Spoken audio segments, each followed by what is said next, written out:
Pueden tomar asiento, hermanos. Aleluya. Gloria a Dios. Póngase cómodo. Gloria a Dios. Aproveche que el Señor nos dio unas sillas cómodas, amén, en su casa. Nos da comodidad el Señor, amén, aleluya. Oh, bendito Señor. Saben que no siempre, ya tiró todo, no siempre hubo esa comodidad para el pueblo del Señor. Así que aprovechala. Cuando lees la palabra del Señor y ves las adversidades y las afrentas que el pueblo tuvo, y ves la comodidad de estar en la casa, que tenés ventiladores, que tenés todo, disfrutá de la palabra del Señor, disfrutá de la canción que se le canta al Señor, disfrutá de Él mismo, disfrutá de estar delante del Señor, aleluya. ¿Cuántos están contentos? ¿Cuántos están contentos? Amén, gloria a Dios. El momento de la alabanza y la adoración lo cambia todo, hermanos. Lo cambia todo. Aleluya. Lo renueva todo. Es un momento en el que vos entrás por esa puerta y es como que el Señor te mira y dice, la condición con la que entraste no me importa, porque no hay ninguna que no pueda cambiar. No hay ninguna que el Señor no pueda cambiar. Ninguna condición del hombre es tan severa como para presentarle un desafío al Señor. Al Señor no lo podemos desafiar con nuestra condición. No existe la manera en que al Señor, amén, podamos decirle, esto no podés, Señor. Esto no lo puedes cambiar, Él puede. ¿Cuántos dicen amén? Gloria a Dios. Yo tengo un Dios que puede. Yo tengo un Dios que es maravilloso. Y empezando a ir al grano, hoy comenzaba la reunión, comenzaba la palabra del Señor, abriendo nuestro hermano Hugo. Y me alegraba el corazón porque el Señor nos decía que iba a aceptar el sacrificio. Que lo que le traigamos hoy, Él lo iba a aceptar. Y miren si no es hermoso entrar por esa puerta y que el Señor te mire y dice, ¿me trajiste algo? Yo lo quiero. Yo lo quiero para mí. Si lo pones delante de este altar, yo lo quiero, lo voy a tomar. Lo voy a agarrar, lo voy a hacer mío. Ya me pertenece. Le traes algo al Señor que es suyo, que es de Él. Y lo más lindo que le podemos entregar es como cantábamos, nosotros mismos. Nuestro corazón. Yo mismo puedo hacer ese sacrificio para Él. Así que cuando escuché a nuestro hermano que decía eso, que leía ese versículo en Isaías, se me gozaba el corazón. Porque le decía, Señor, antes de que yo ya te pueda empezar a adorar, antes de que te pueda empezar a alabar, de que comience a preparar un altar para ti, vos ya me dijiste que vas a aceptar lo que te voy a dar. Lo que yo pueda darte lo vas a querer, lo aceptás, lo querés de antemano. Gloria a Dios. El año pasado fue tiempo de reposo, eso todos lo sabemos, ¿no? Vamos a empezar en Josué capítulo 22, el versículo 1. Gloria a Dios. Que la versión de la Reina Valera 60 dice, el altar junto al Jordán. ¿Cuántos saben que Jordán significa el que desciende? Aleluya. Haciendo un resumen de esta historia, para no hacerlo tan largo, porque es un capítulo no muy largo, pero sí es una historia que viene de antemano con otros capítulos. La palabra del Señor nos cuenta que en ese momento se había terminado de repartir la tierra a las tribus. Las tribus se habían presentado delante de Josué y a cada uno había bendecido Josué. Lo bendijo y le entregó una tierra, le entregó una heredad. A todos les entregó una, excepto a Manasés, que tenía dos partes. Una del lado occidental del Jordán y la otra del lado oriental. Tenía dos partes Manasés, porque era una de las tribus que tenía un territorio más grande. Pero ese no es el punto, sino que había terminado de repartir la tierra. Cuando termina de repartir la tierra, Josué le dice algo muy importante a las tribus de Rubén, de Gad y Manasés. Que el Señor ya les estaba dando el reposo, ya les había dado el reposo. Habían pasado por todo lo que ustedes pueden leer en el libro de Números, Deuteronomio, Josué, todos esos libros donde vemos lo que tuvo que trabajar el Señor en el pueblo y el pueblo a su vez para tomar una tierra que ya tenía promesas sobre ella, ya tenía una palabra declarada sobre ella. En ese momento Josué le dijo, ahora es momento de que reposen en esa tierra, ya están reposando. Y se venía un tiempo nuevo después del reposo, después de ese momento de reposo. Y yo me ponía a pensar en esa palabra, la leía y decía, Señor, esto es lo que le está pasando a tu iglesia. Ya la iglesia vivió un año de reposo y ahora entró en un tiempo nuevo, un tiempo de renuevo. Ya es otra etapa para la casa de Cristo, ya es otra etapa para el pueblo del Señor. Entonces, inmediatamente llevé esa palabra a esta casa, por ejemplo, al ministerio mismo, ¿por qué no? Porque nosotros nos guiamos por eso, tenemos una cobertura y una cabeza. Y vemos que cuando Josué le dice, tiempo de reposo, ya pelearon, ya tomaron la tierra, ya tienen lo que les prometí, ya les reparto la tierra a cada uno su heredad, a cada uno le doy el pedazo que dije que les iba a dar. El Señor no falló, hasta ahí estamos de acuerdo. El Señor no falló. A cada uno le dio la tierra que dijo que le iba a dar. El primer punto importante y que me goza el corazón, lo que el Señor dijo que iba a dar, lo da, siempre. Tuvo miles de afrentas, territorios enemigos alrededor de ellos, cantidad de enemigos que le quisieron hacer guerra y que le hicieron guerra al pueblo de Israel, pero la tierra que era para ellos se las dio y punto, porque el Señor cumple y el Señor jamás fracasa la mano del Señor. Ninguno de nosotros va a ver nunca fracasar la mano del Señor. Nos vamos a ver fracasando nosotros, pero no el Señor. Moisés, cuando levantó el cántico para el Señor, él decía que el Señor es perfecto, que el Señor es santo, que los que tienen las manchas somos nosotros sus hijos. Él lo expresaba así en ese cántico. El que tiene la mancha soy yo. El que está manchado soy yo. El que tiene el error soy yo. Pero Jehová sigue siendo perfecto. Una vez que le da la tierra, para continuar con la historia, porque quiero introducirlos bien en esta historia. Una vez que se le da la tierra a cada uno de ellos, como dijimos, Rubén, Gad y Manasés, a ellos los hicieron cruzar del otro lado del Jordán. Rubén, Gad y media tribu de Manasés, porque como les dije, la otra media tribu estaba del otro lado. 3 tribus tuvieron que cruzar el Jordán. Cuando iban cruzando, alguno de la tribu, alguno de los 3 dijo, esperen, el tabernáculo principal, el lugar a donde vamos a adorar al Señor, el lugar donde la presencia de Dios está, donde se reúne el pueblo, donde se reúnen los sacerdotes, está del otro lado del Jordán. Alguno lo pensó, está de ese lado. Está pasando el Jordán. Nosotros vamos de este lado. Pero no se afligieron ellos. No se afligieron. Sino que en su corazón sintieron levantar un altar al lado del río Jordán. Decidieron poder levantar un altar en ese momento. Algo que al resto de las tribus les llamó la atención. Y dice que estaba Fines, que era el nieto de Aarón.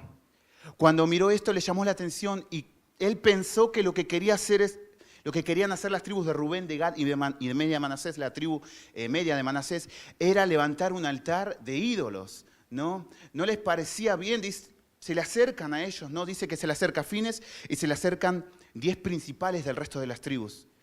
Lo confrontan a ellos 3, a los otros 3 principales de las 3 tribus que cruzaron el Jordán y les dicen, ¿no les parece bien tener un altar allá? ¿No les parece bien que tenemos un tabernáculo? ¿Que tienen que fallar levantando otro altar? Lo que les preocupaba al sacerdote, al nieto de Aarón, a Fines, era de que ellos todavía no se habían terminado de limpiar de ciertos errores.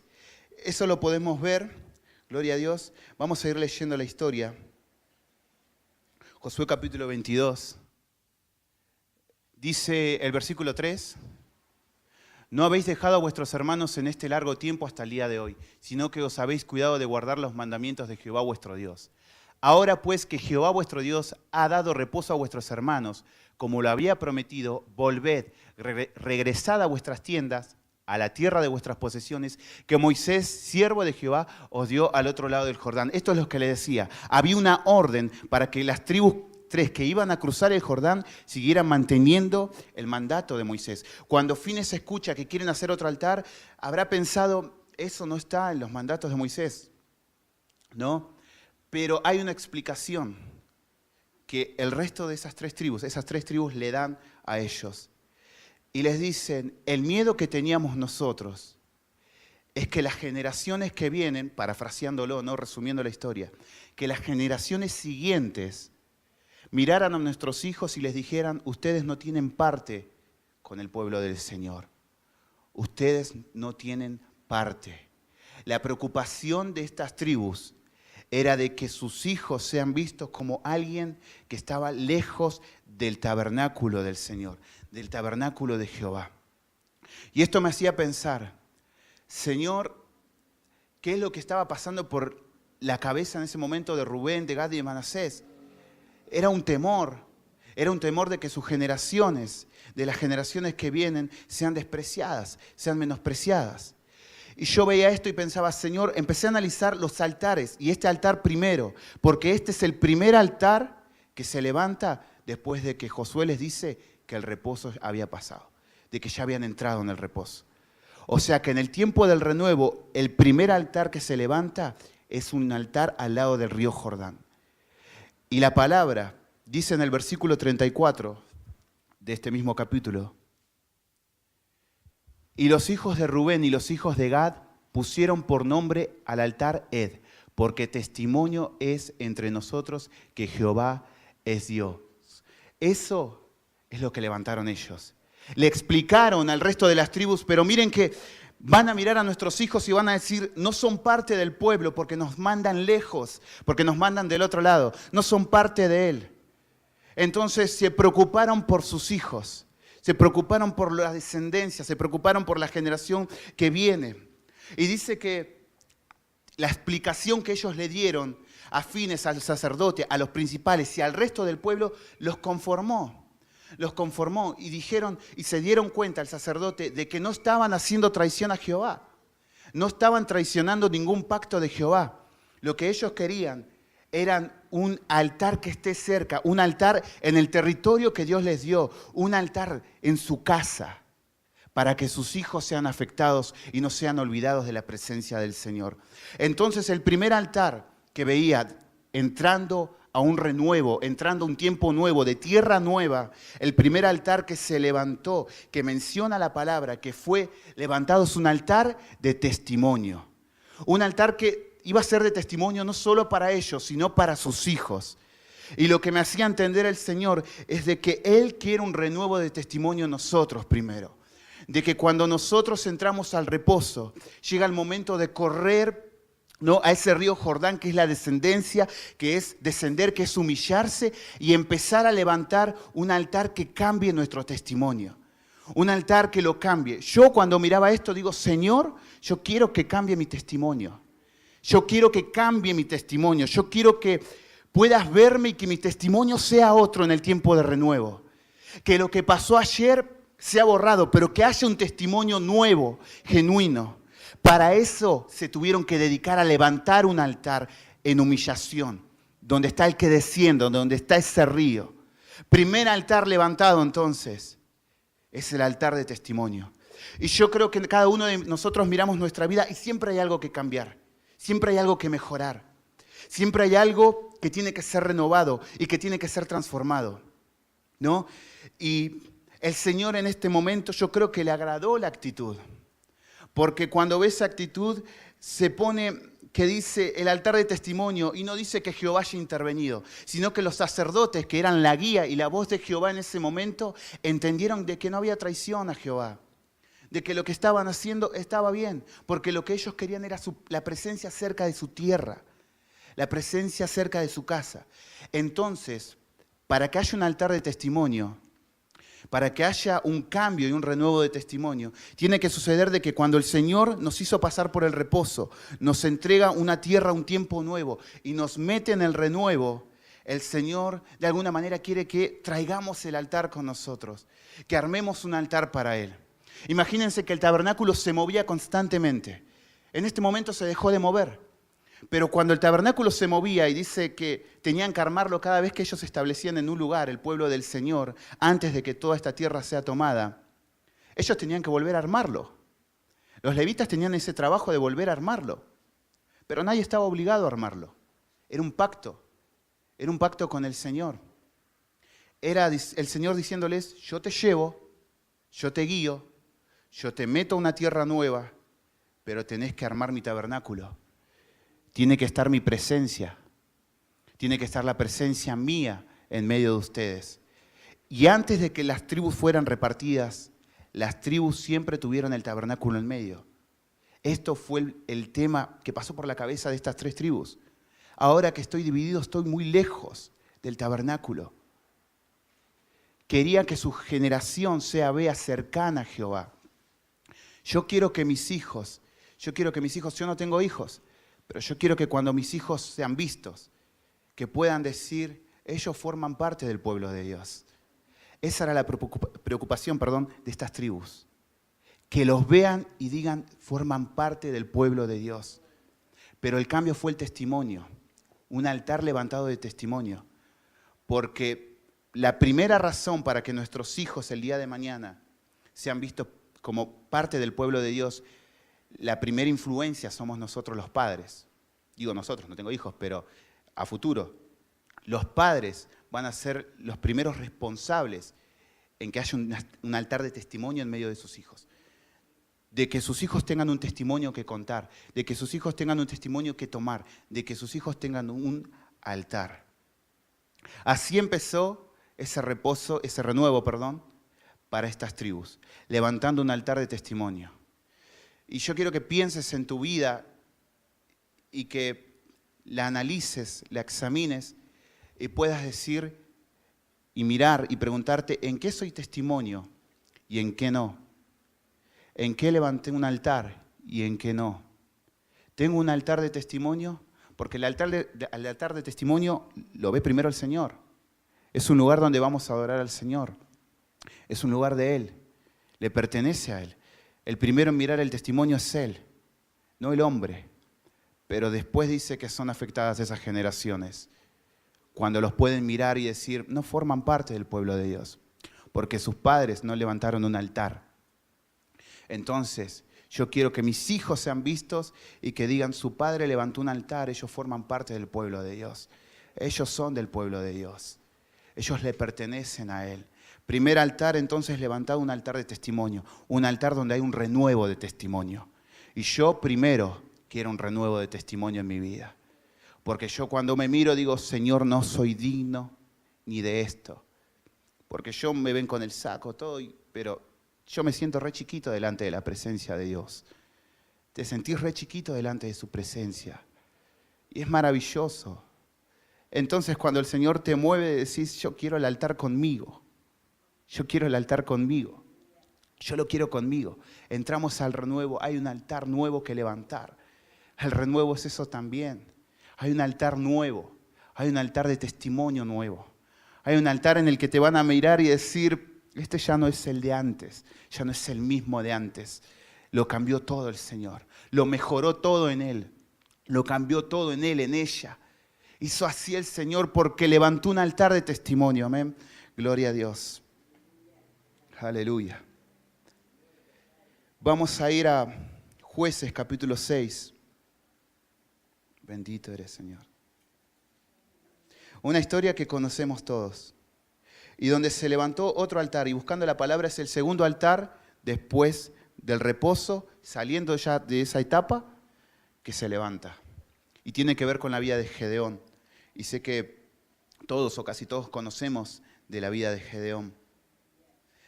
Y dice la palabra, en el versículo 1 vamos a leer, dice, los hijos de Israel hicieron lo malo ante los ojos de Jehová. Y Jehová los entregó en mano de Madián por 7 años. Y la mano de Madián prevaleció contra Israel.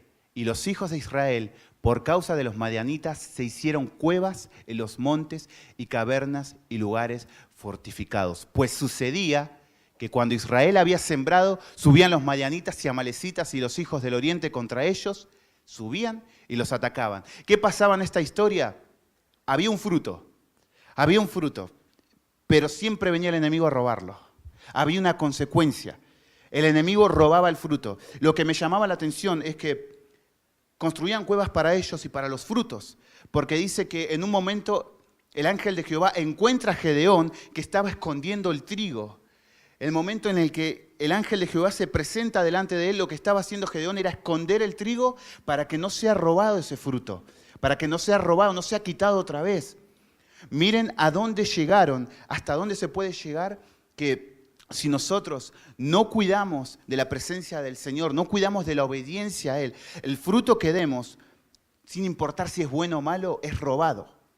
Al fruto se lo roban. Entonces el poco fruto que podés encontrar, que podés tener, que creés abrazar, lo empezás a esconder también, por miedo a que lo robe el enemigo. Eso pasa cuando vos empezás, ¿no? Empezás a esconderte de la presencia del Señor también. dice que el trigo era ocultado por Gedeón. Y el trigo es una figura de la palabra también. Es el pan. Con ello se hace el pan. Ya no era utilizado el trigo para hacer pan, sino que era escondido. O sea que la fuente que tenía que alimentar a Gedeón, en vez de alimentar al pueblo, lo estaban escondiendo. Estaban escondiendo el fruto. Entonces el Señor, en un renuevo, en el segundo altar que encontramos, en un tiempo de renuevo, después de que fueron, que dice la palabra, ¿no? La palabra dice eso, que es el segundo altar que se levanta después de ese tiempo de renuevo. El Señor da una oportunidad. El Señor le da una oportunidad a Gedeón. Y dice que le manda a construir un altar, ¿no? Levanta un altar. En el versículo 11 dice, gloria a Dios, y vino el ángel de Jehová y se sentó debajo de la encina que está en Ofra, la cual era de Joás Abieserita y su hijo Gedeón. Estaba sacudiendo el trigo en el lagar para esconderlo de los madianitas, lo que decíamos recién. Y el ángel de Jehová se le apareció y le dijo, Jehová está contigo. ¿Cuántos dicen amén? Aleluya. Varón esforzado y valiente. Y Gedeón le respondió, Señor mío, si Jehová está con nosotros, ¿por qué nos ha sobrevenido todo esto? ¿Y dónde están todas sus maravillas que nuestros padres nos han contado diciendo, ¿no nos sacó Jehová de Egipto? Y ahora Jehová nos ha desamparado y nos ha entregado en mano de los madianitas. Y mirándole Jehová le dijo, ve con esta tu fuerza y salvarás a Israel de la mano de los madianitas. ¿No te envío yo? Entonces le respondió, Señor mío, ¿con qué salvaré yo a Israel? Seguía dudando él. He aquí que mi familia es pobre en Manasés y yo el menor en la casa de mi padre. Pero ellos eran pobres porque el poco fruto que tenían lo tenían que esconder y el resto era robado. Y Jehová le dijo, ciertamente yo estaré contigo y derrotarás a los madianitas como un solo hombre. Y él respondió, yo te ruego que si he hallado gracia delante de ti, me des señal de que tú has hablado conmigo. Te ruego que no te vayas de aquí hasta que vuelva a ti y que mi ofrenda saque mi ofrenda, y la ponga delante de ti. Y él respondió, escuchen esto, iglesia, yo esperaré hasta que vuelva. ¿Quiénes somos nosotros para decirles al Señor, Padre, espérame? Y que el Señor todavía te diga, voy a esperar a que vuelvas. A mí me sorprendió escuchar esto. Había cobardía en el corazón de Gedeón, pero el Señor le dice, te voy a esperar a que vengas con una ofrenda. Voy a esperar que vengas con lo que tenés que sacar, el trigo. Porque tenía que sacar el fruto que había escondido. Una de las maneras de ofrendas en los altares era justamente el trigo, los frutos, la cosecha. El Señor lo esperó porque sabía que ahora, si estaba Él delante de Él, tenía que ir a buscar lo que antes había escondido. Tenía que sacar a la luz los frutos. Tenía que sacar a la luz lo que Él tenía. Porque eso hace el Señor con nosotros. Cuando el ángel de Jehová se presenta en esta casa, refugio de paz, cuando venís a su casa, cuando yo vengo delante de Él, cuando vengo afligido, cuando vengo con miedo, cuando vengo temor en el corazón y me presento delante de Él. Y Jehová te dice, estoy contigo, varón esforzado. Y vos decís, esforzado y varón, ¿dónde? A veces nos preguntamos eso, a mí me ha pasado. De leer una palabra o que el Señor te diga en el medio de una prédica, varón esforzado y valiente, y vos te preguntás, esforzado y valiente, ¿cuándo y dónde? Pero el Señor mira más allá, porque el Señor miró que había un fruto escondido que le pertenecía a Él. Había una cosecha que era de Él, porque Él se la dio al pueblo. Que la roben y que la escondan es otra cosa. Pero el Señor fue a buscar lo que era suyo. Esperó a Gedeón porque tenía que traerle algo que le pertenecía, no porque Jehová sea un lacayo de Gedeón y esté a las órdenes de Gedeón. Gedeón fue a buscar una cosecha que le pertenecía a él. De alguna manera el Señor le estaba diciendo, tráeme lo que es mío. Tráeme lo que es mío. Ya sé, tenés miedo, estás temiendo. Vienen los madianitas, tenés que esconder el fruto. El resto del pueblo se esconde en las cuevas. El fruto sigue siendo mío, le decía el Señor. Esperó a que le llevara un fruto que le pertenecía a él. Ahí es cuando Gedeón saca lo que estaba escondido, un fruto de Jehová, un fruto de él, y le levanta un altar al Señor. Le levanta un altar que es para él. En el capítulo 6, versículo 21 dice, y extendiendo el ángel de Jehová el báculo que tenía en su mano, tocó con la punta la carne y los panes sin levadura, y subió fuego de la peña, el cual consumió la carne y los panes sin levadura. Y el ángel de Jehová desapareció de su vista. ¿Vieron que el pan era del Señor? Viendo entonces Gedeón, que era el ángel de Jehová, dijo, ah, Señor Jehová, que he visto al ángel de Jehová cara a cara. Yo no sé si les ha pasado de experimentar a tal nivel la presencia del Señor que hasta te da miedo de abrir los ojos. A mí me pasó una sola vez y no lo olvido nunca más. Nunca más. Pero postrado y sentir que si abrís los ojos te podés hasta morir. Una sola vez hizo falta para que el Señor me hiciera entender lo que era tenerlo cerca a Él. Una sola vez. Esto le pasó a Gedeón. Dijo, vi el ángel de Jehová cara a cara, me voy a morir. Voy a perecer. Pero Jehová le dijo, pasa a ti, no tengas temor, no morirás. Y allí edificó Gedeón altar a Jehová y lo llamó Jehová Salom o Shalom, el cual permanece hasta hoy en Ofra de los abiezeritas. Y Jehová Salom Jehová es paz. Pero acá lo importante y lo que me llamaba la atención es que el segundo altar que se levantó en un tiempo nuevo, no le dijo Jehová es paz porque Jehová lo iba a librar de las manos de los madianitas. No le dijo paz porque ya no tenía que esconder el alimento. Le dijo Jehová es paz porque cuando lo vea, tal misericordia era la de él, que ya no iba a morir. Iba a tener paz en su corazón. El segundo altar era un altar de paz, porque ya no morimos delante de la presencia del Señor, porque lo podemos ver cara a cara, porque puedo contemplar su gloria, porque puedo conocerlo, ver su rostro. Entonces se levanta un altar donde el Señor te dice, ahora puedes mirarme, no vas a morir. Es el segundo altar que se levanta. Y el tercer altar que encontré después de esto está en el mismo capítulo, donde dice en el capítulo 6, versículo 25, dice, aconteció que la misma noche le dijo Jehová, toma un toro del hato de tu padre, el segundo toro de 7 años, y derriba el altar de Baal que tu padre tiene, y corta también la imagen de acera que está junto a él. Y edifica altar a Jehová tu Dios en la cumbre de este peñasco, en lugar conveniente, y tomando el segundo toro, sacrifícalo en holocausto con la madera de la imagen de acera que habrás cortado. Acá pasó algo interesante, que esa misma noche Jehová le dice, anda y quita el altar a Baal y quita el altar a Acera. Pero inmediatamente lo reemplazó Gedeón a ese altar. No dejó el lugar vacío. Reemplazó el altar a Baal por un altar a Jehová. Cuando hizo esto Gedeón dice que hubo una parte del pueblo al que no le gustó. Que Gedeón lo hizo de noche para que no lo vieran. Pero aquellos a quienes no les gustó que el altar de Acera y de Baal sea derribado, dice que inquirieron, que investigaron y supieron que fue Gedeón. Algo importante es que es un tiempo en el que nosotros vamos a empezar a derribar altares del enemigo y vamos a levantar altares a Jehová. Pero hacerlos a escondidas no funciona porque el enemigo siempre lo va a averiguar. Levantar un altar a Jehová y derribar el altar del enemigo es hacerlo sin temor, sin miedo. Porque no importa lo que queramos ocultarle al enemigo, el enemigo lo va a averiguar. Porque cuando un hijo de Dios se determina a quitar un altar y levantar uno a Jehová, el enemigo siempre lo va a saber. El enemigo siempre lo va a saber porque perdió un arma, perdió un territorio, perdió un lugar que le pertenecía a él. Esto los volvió loco al resto del pueblo. Los volvió loco. Pero Gedeón le dijo que si era tan poderoso Baal que se defendiera a sí mismo, que se defienda a él. Ahora lo que me llama la atención es que Jehová le dice que construya el altar en lugar oportuno, lugar conveniente, oportuno en otras versiones. Y buscaba lo que significaba, ¿por qué en ese lugar conveniente?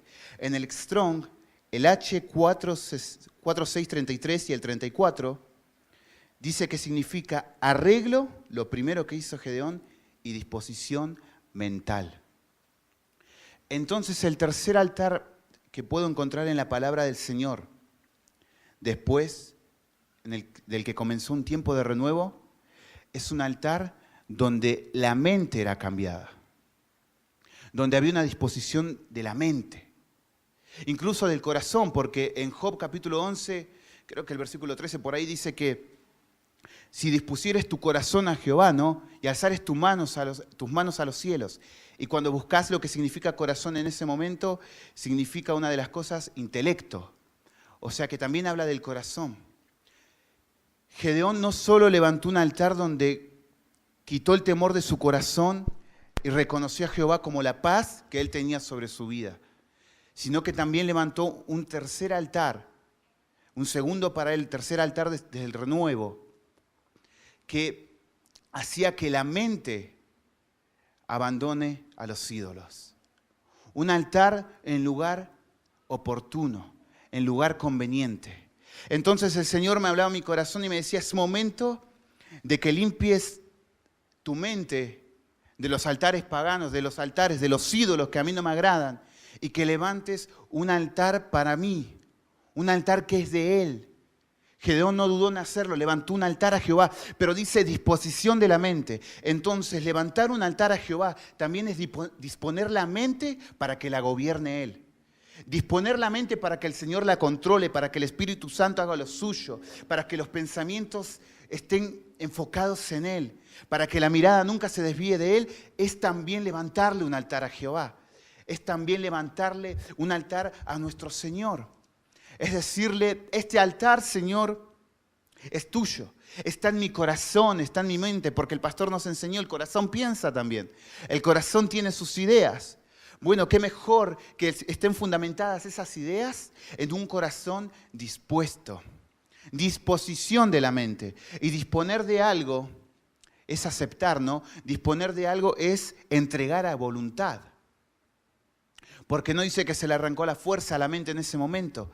Entregar a voluntad de la mente del Señor es levantarle un altar al Señor, donde disponemos todo lo que pensamos, todo lo que decimos a Él, donde lo reconocemos a Él, como que nuestra mente esté cautiva del Señor, como que le pertenezca a Él, ¿no? Porque es lo más importante, y creo que el altar incluso es, yo diría, no más importantes, pero sí lo mires con más detenimiento que al resto de los altares, porque para que incluso el resto de los altares sucedan, primero tiene que haber un renuevo de la mente, tiene que haber un renuevo de nuestro corazón, de nuestra cabeza, tiene que haber un cambio en nosotros para que el resto de los altares suceda, porque si no cambia la mente, no hay un altar en el que la mente sea dedicada al Señor, no va a haber un altar que cambie nuestro testimonio, ni tampoco donde tengamos la paz del Señor. Gloria a Dios. También dice en Jueces capítulo 13, versículo 8, donde habla de Sansón, donde dice que el ángel de Jehová se les apareció a los padres de Sansón. Dice, entonces oró Manoa a Jehová y dijo, Señor mío, yo te ruego que aquel varón de Dios que enviaste vuelva ahora a venir a nosotros y nos enseñe lo que hayamos de hacer con el niño que ha de nacer. Hubo una promesa de que iba a nacer Sansón. Entonces Manoa, el padre, quería tener esa visitación. Quería que el ángel de Jehová vuelva, que otra vez lo visite, que otra vez se acerque a ellos. Y dice en el versículo 19, si no me equivoco, sí, 19. Gloria a Dios. Y Manoa tomó un cabrito y una ofrenda y los ofreció sobre una peña a Jehová. Y el ángel hizo milagro ante los ojos de Manoa y su mujer. ¿Qué pasó? Había un matrimonio con una promesa de un hijo, de un fruto sobre ellos. Entonces Manoa, al no haberlo visto al ángel de Jehová, pidió y rogó al Señor que se presentara el ángel otra vez. No sabía en ese momento que era el ángel de Jehová. No comprendía que era el ángel de Jehová. Pero como sabía que venía de parte de Jehová ese ángel y esa promesa, pidió que viniera otra vez. Entonces levantó otro altar. En un momento el Señor le dice, no voy a comer de tu pan, pero levantá el altar, ofrendame a mí, dame sacrificios en ese altar. Y el Señor se acercó a ese altar. Entonces la disposición del corazón de este matrimonio yo veo que hizo que recibieran una visitación del Señor. Y en el tiempo del renuevo, en este tiempo glorioso, yo creo que vamos a poder dedicarnos a levantar un altar en el que le vamos a decir al Señor, Padre, visítame otra vez. Ángel de Jehová, visítame. Y el Señor va a enviar su visitación. El Señor en el tiempo del renuevo, yo creo que quiere visitarnos más que nunca, más que antes. Porque es la forma en que tenemos de renovarnos, es la forma en que tenemos de cambiar, que Él venga y nos visite. Y poder contemplarlo. Miren la misericordia que tuvo que dice que se presenta, pero pasó algo. Dice que es la única vez que el ángel de Jehová se presentó a ellos. Porque quizás fue la única vez que clamaron, no lo sé. Yo no veo otra parte de la palabra, no encontré donde hayan clamado por otra visitación del Señor. Que hayan hablado al Señor es una cosa, pero que hayan pedido una visitación de Él es otra. Yo creo que esta iglesia tiene que clamar por la visitación de Jehová. Tiene que pedirle al Señor, Padre, cada vez que venís, Padre, visita mi corazón, visita esta casa, movete en este pueblo, visitanos, Señor. Cuando le decís al Señor que nos visite, el Señor, movido de misericordia, cuando nos vea, yo sé que lo va a hacer, porque tuvo misericordia con ellos. ¿Cómo no va a tener misericordia con nosotros? A ellos una sola vez los visitó. A nosotros el Señor nos visita más veces de las que merecemos nosotros. Por gracia de Él, el Señor nos visita más veces de la que debería. Tengo la oportunidad de pedirle al Señor, Padre, visítame cuando yo desee postrarme delante de Él. Quizás no tiene que haber ángeles alrededor, no tiene que haber cosas maravillosas o que veamos con nuestros ojos ciertas cosas, pero sí sentir que el Señor nos visitó. Que cuando orás en tu casa el Señor te visitó. Que cuando venís a tu casa el Señor otra vez te visitó, visitó tu corazón, visitó tu vida. Y lo mejor es que el Señor quiere habitar en ese corazón. Yo creo que pedirle al Señor, visitanos, es como de alguna manera cambiar eso y decirle, Señor, bueno, quédate a vivir acá, quédate a vivir conmigo, quédate a vivir en esta casa. Pero cuando vengas, pedíselo al Señor.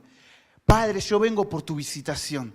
Yo vengo por tu renuevo, yo vengo por tu gloria derramada sobre esta casa. Quiero cantarte y que haya una visitación. Quiero tocar un instrumento y que haya una visitación. Quiero danzar allá atrás, quiero aplaudir. Quiero estar haciendo lo que sea y que haya una visitación del Señor. No irme con las manos vacías. Este hombre clamó a Jehová. Poco es nombrado este hombre, poco es nombrado, pero en este versículo por lo menos hizo lo correcto. Hizo algo que debemos hacer todos, rogar al Señor una visitación y decirle, Señor, ahora que estás acá te quiero sacrificar holocausto, quiero dar mi vida. Ahora que te tengo acá no te quiero dejar ir. Quiero que lo que yo ponga en ese altar, como dijo hoy el Señor al principio, Él lo tome. Y miren que lo dijo al principio de la reunión el Señor, lo que vengas a darle, Él lo va a tomar. Porque el Señor es misericordioso y el Señor es bueno. El Señor es bueno. Hay un altar en el tiempo de renuevo que tiene que ser levantado y es para que el Señor venga a visitarnos. Para que el Señor venga a ver a sus hijos, venga a ver a su casa. Pocas ganas tendrá el Señor de venir a una casa donde no hay un altar. Donde no le decís, visítame, Señor. Donde venís y haces lo mismo de siempre porque ya no te afecta la presencia del Señor, ya no te afecta una canción, ya no te mueve el danzar al Señor, el alabarle, el batir tus manos con aplausos, el escuchar la palabra, ya no te mueve, ya no te mueve. Y si no hay un altar, si no hay un anhelo de decirle al Señor, visítame, es en vano estar en la casa del Señor. Y yo decía eso, Señor, ¿para qué voy a ir a tu casa si mi actitud no demuestra que quiero que me visites? Que quiero que estés conmigo, que quiero que estés cerca. Que quiero que estés acá, Señor. Que te dé algo y vea tu mano tomándolo, agarrándolo. Diciéndome el Señor, ¿saben qué lindo venir con un corazón dispuesto, con una disposición de corazón y decirle, mirá, Señor, es todo lo que tengo, pero yo te lo doy. Es poco, sí que es poco, sé que es poco, en mis manos se deshace, sé que no es nada, sé que es mi vida, que no valgo nada delante de Él, pero que el Señor te diga, yo lo quiero igual. A mí no me importa lo que pensás de lo que me traes. A mí me importa que lo traigas de corazón. Y yo lo quiero igual. Y que el Señor diga, yo lo quiero igual para mí. Porque es mío. Porque a mí me pertenece. Iglesia, cada vez que vengamos a la casa del Señor, clama porque Él visite esta casa. Porque Él se muestre en esta casa. Porque haya un fuego en esta casa. Porque esté Él en esta casa. Porque se mueva Él, porque esa visitación te va a afectar lo suficiente para que en tu casa, para que tu casa también quieras esa visitación también. Porque el Señor no solo actúa cuando estamos en grupo, actúa en la intimidad. Actúa cuando estamos con Él en nuestra pieza, en el trabajo, en la escuela, donde sea. Y Él te puede visitar igual. Él te puede visitar igual. Cuando estés en medio de una dificultad, estés en medio de un trabajo, Él te puede visitar igual. Cuando estés manejando, te puede visitar igual. Cuando estés caminando por la calle te puede visitar igual. En cualquier momento, si hay un corazón dispuesto las 24 horas, porque Dios es un Dios de 24 horas, el Señor puede visitar y te puede sorprender. Te puede sorprender el Señor en cualquier lado, en cualquier momento. Un hombre y una mujer que dijeron, ángel de Jehová, otra vez. Envió otra vez ese varón. Otra vez el ángel de Jehová, otra vez con nosotros, otra vez cerca, otra vez cerca. Y el Señor tomó lo que ellos le dieron. Lo tomó. Porque Dios es bueno. ¿Cuántos dicen amén? Y hay un altar, gloria a Dios. En 1 Samuel, capítulo 7, versículo 13, un solo versículo. Gloria a Dios.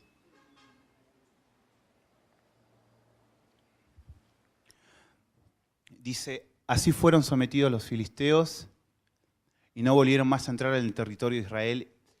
Y la mano de Jehová estuvo contra los filisteos todos los días de Samuel. Y fueron restituidas los hijos de Israel, las ciudades que los filisteos habían tomado a los israelitas, desde Cron hasta Gat. Acá dice que Samuel estaba actuando y que el Señor actuaba a través de Samuel. Se movía a través de él. Había algo que me llamaba la atención y es que Samuel no solo obraba al Señor, sino que también levantaba un altar para él. Dice que en Ramá, que Ramá quiere decir lugar alto, e incluso hay una traducción que dice lugar como dedicado a los ídolos. Miren lo que hizo Samuel, le quitó un territorio al enemigo. Y en ese lugar alto fue y dice que estaba su casa, la casa de Samuel estaba ahí. Cuando Samuel iba a su casa levantaba un altar a Jehová. Pero nos cuenta la palabra de que él cuando tenía que profetizar, profetizaba. Cuando tenía que ir con el ejército, iba con el ejército. Cuando él tenía que reprender a los reyes incluso, él lo hacía. Cuando Samuel tenía que actuar, obrar para el Señor, obraba. Cuando tenía que recibir la presencia de Dios afuera de su casa, para que un ejército sea movido y para que un rey haga las cosas bien, él tenía la presencia de Dios. Pero cuando estaba en su casa, él no tiraba el manto, lo colgaba y decía, la presencia de Dios ya me usó para obrar. No, él quería más de la presencia de Dios. Porque él sabía que la herramienta para obrar afuera estaba en esa intimidad. Estaba en el altar que le levantó en la intimidad.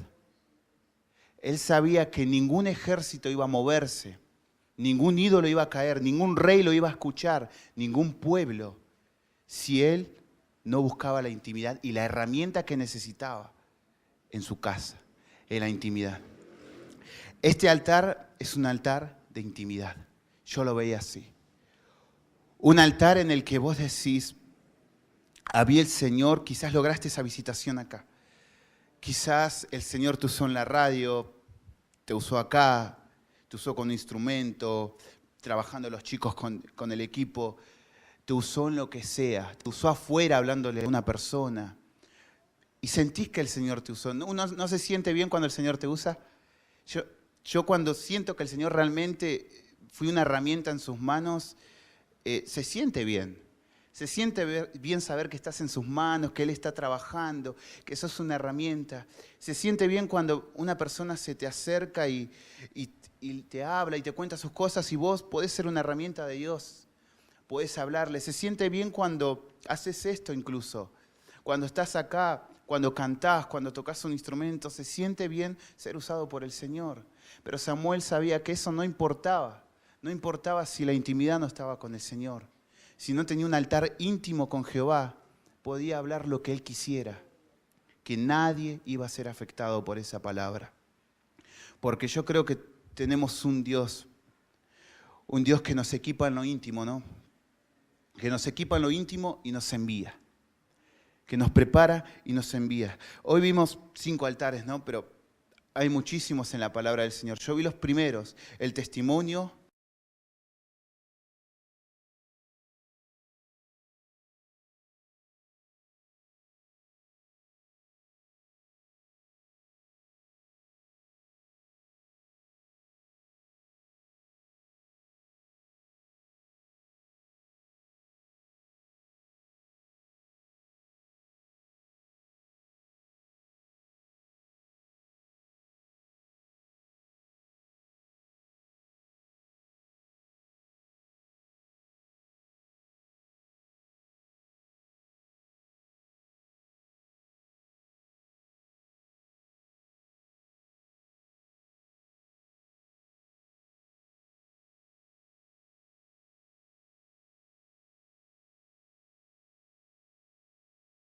un altar de paz, vimos un altar en nuestra mente, un altar para Jehová.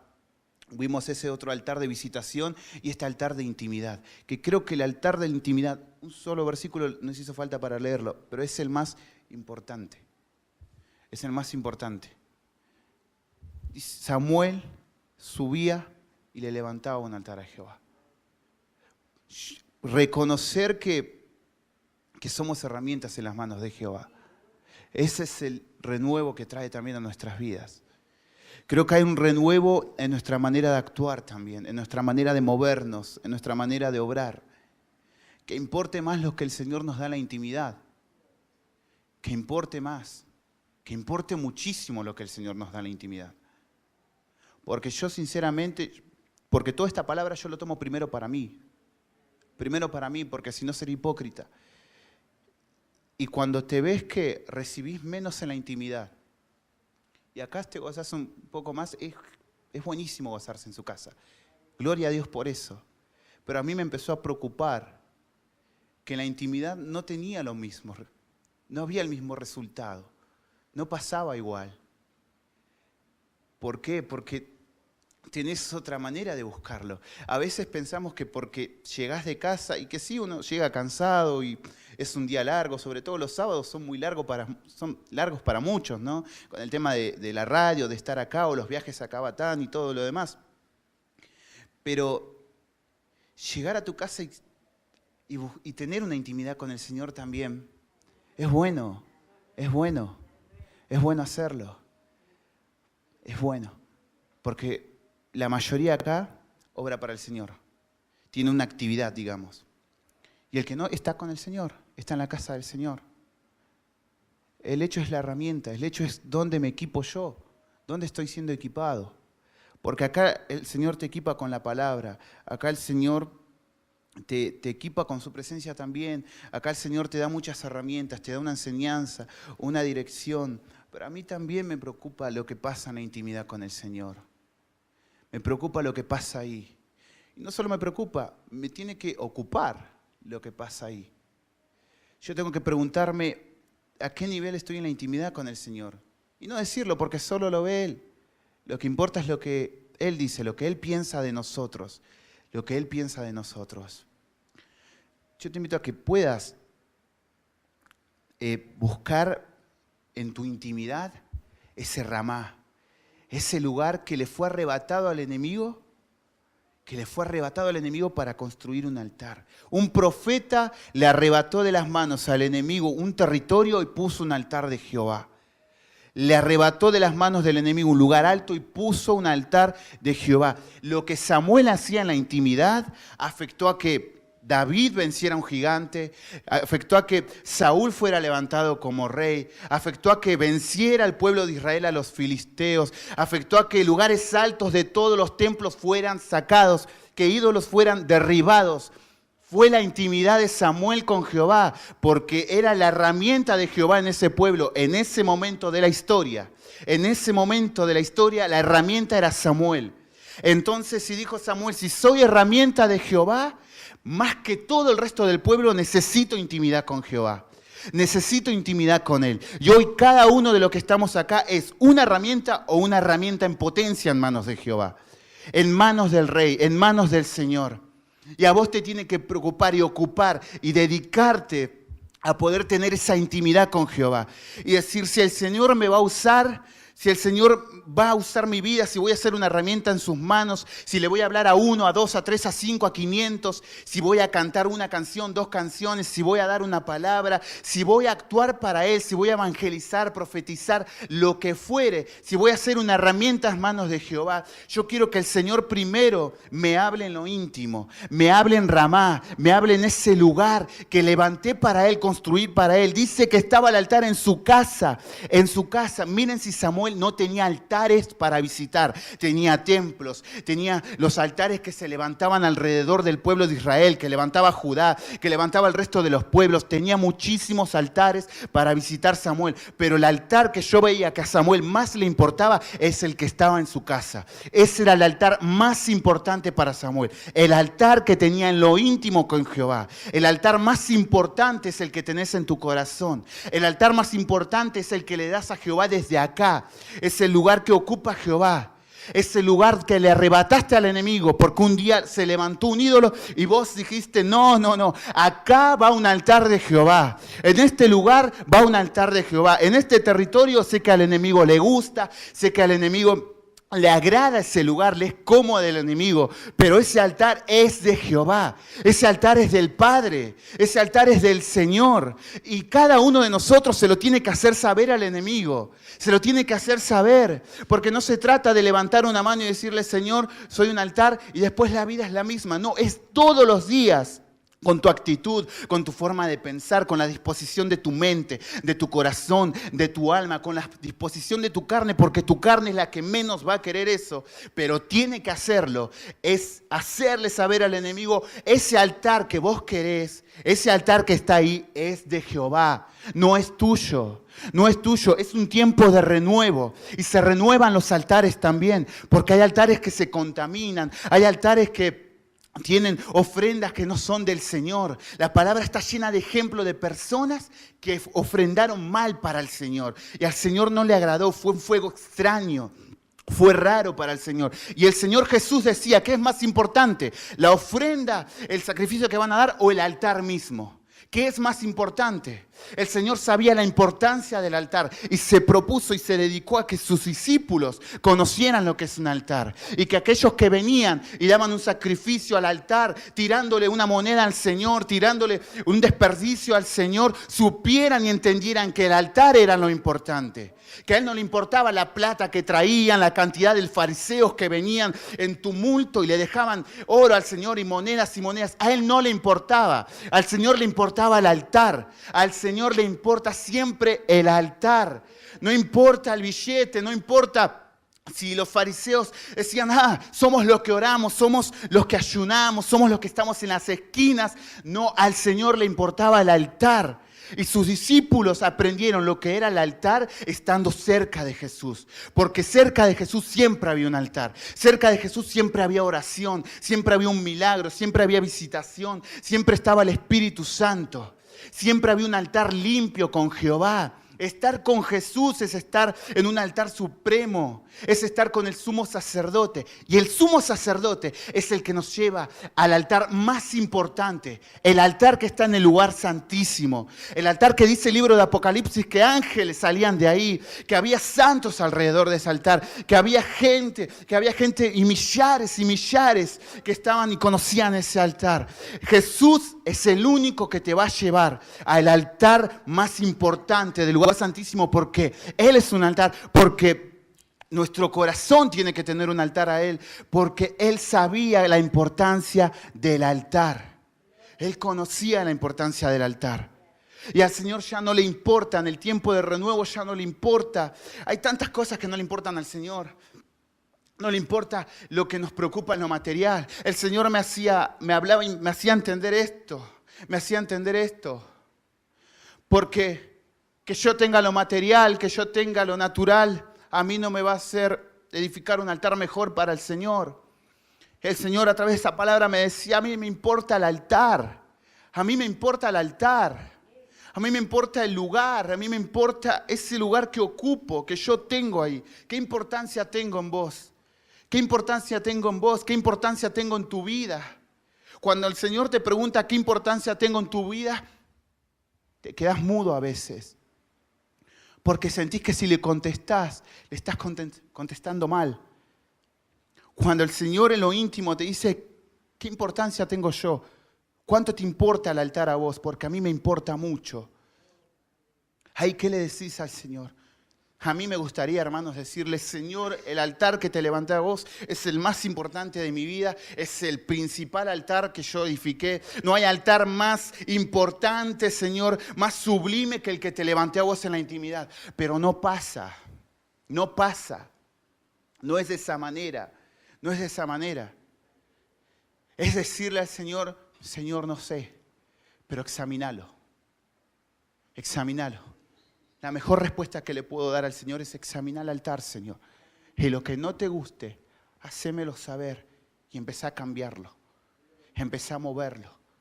Empezá, Señor, a ayudarme con el Espíritu Santo. El otro día, en una simple oración, decía, creo que la pastora, el pastor, preguntale al Espíritu Santo lo que le agrada al Señor, lo que le gusta escuchar.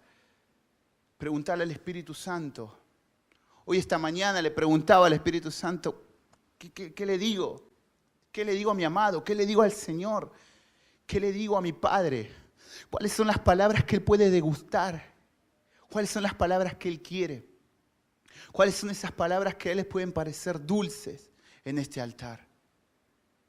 Vamos a levantar un altar a Jehová. Ese es el desafío, uno de los desafíos del año del renuevo. Altares nuevos. Altares que fueron contaminados, que fueron profanados, que fueron levantados mal, que sean quitados. Pero hoy decíamos en la radio, jamás Jehová va a quitar un altar para dejar vacío ese lugar. Siempre va a querer que su altar esté ocupando ese lugar. Pero nos deja decidir a nosotros el Señor qué altar va a tener, qué altar va a haber. El Señor nos deja decidir qué importancia le vamos a dar al altar. Yo en este tiempo de renuevo, yo quiero levantar esos altares. Quiero un cambio de testimonio. Quiero que Jehová sea mi paz. Quiero que mi mente sea un altar para el Señor. Yo quiero que Jehová me visite y yo quiero un altar en lo íntimo sobre todo. En lo íntimo con el Señor, con Él. 5 altares y 5 es la gracia y 5 es la perfección del Señor y es Él, es el Señor. Porque a través de esos ministerios el Señor nos va a enseñar los detalles del altar. Los detalles de su tabernáculo, los detalles que Él quiere. El Señor era tan específico cuando mandaba a construir algo. Tan específicos que yo creo que las mentes más inteligentes en la arquitectura y todo lo demás estaban atentas a eso, ¿no? Y estaban los sacerdotes que estaban atentos a lo espiritual, ¿no? Eran las dos cosas, lo natural y lo espiritual. Atentos al detalle de la construcción en lo natural y en lo espiritual. Yo creo que en el tiempo del renuevo el Señor quiere hacer eso con nosotros también. Construir tanto en lo natural y en lo espiritual. Que sea paralelo, pero que nos importe más siempre lo espiritual. Lo espiritual, que nos importe Él. Yo te invito a que te pongas de pie, que puedas orar al Señor.